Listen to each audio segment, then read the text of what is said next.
புத்தாண்டை கொண்டாட கொடைக்கானலில் சுற்றுலா பயணிகள் அதிக அளவில் குவிந்துள்ளனர். இதனால் முக்கிய சாலைகளில் அங்கு போக்குவரத்து நெரிசல் ஏற்பட்டிருக்கிறது.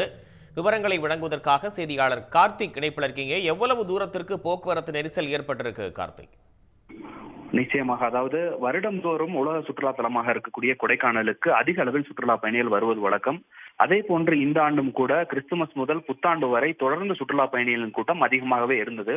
இந்த நிலையில்தான் 2024ஆம் ஆண்டு புத்தாண்டை கொண்டாடுவதற்காக பல்வேறு இடங்களிலிருந்து சுற்றுலா பயணிகள் கொடைக்கானலுக்கு படையெடுத்திருக்கின்றனர்.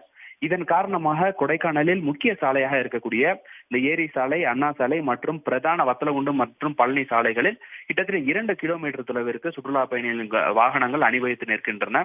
இது மட்டுமல்லாது இங்க இருக்கக்கூடிய முக்கிய சுற்றுலா தலங்களான மோயர் சதுக்கம், பைன்மரக்காடுகள், குணா குகை உள்ளிட்ட சுற்றுலா தலங்களுக்கு செல்லக்கூடிய சாலைகளிலும் கூட கடும் போக்குவரத்து நெரிசலானது ஏற்பட்டு இருக்கிறது.